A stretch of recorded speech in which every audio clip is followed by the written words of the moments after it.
Občinsko nagrado, letos najvišje občinsko priznanje, je za prispevek na kulturnem in humanitarnem področju prejela Ivanka Zagorc, avtorica 5 v samozaložbi izdanih otroških slikanic, pred 7 leti že prejemnica občinskega priznanja. Nagrada mi pomeni zelo, zelo veliko.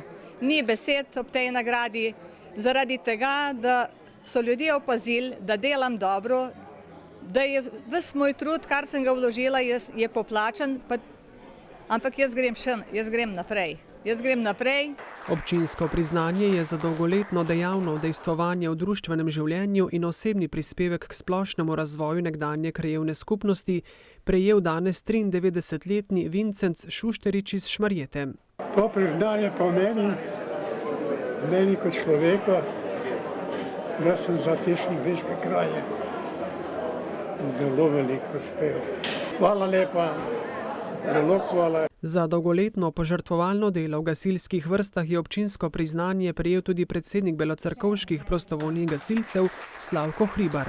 To priznanje mi pomeni ogromno, ker ni pa to samo priznanje meni, ampak vsem članom in ožjim sodelavcem gasilskega društva Bela Cerkev.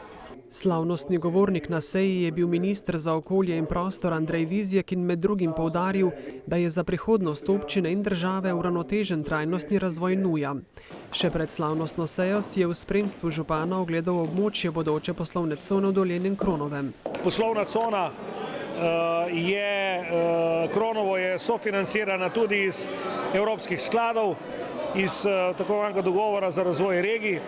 Gre za izjemno pomemben razvojni projekt za občino Šmarješke Toplice.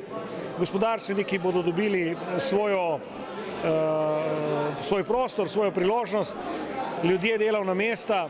To bo res zgodovinski trenutek za nas, daleč največja investicija v občini, bom rekel, odkar občina obstaja. Kar pa je še bolj pomembno, 300 novih delovnih mest. Za najpomembnejši razvojni načrt v občini, kjer so vsa zemljišča že prodana, že v kratkem pričakujejo gradbeno dovoljenje, je na slavnostni seji povedal Hribar.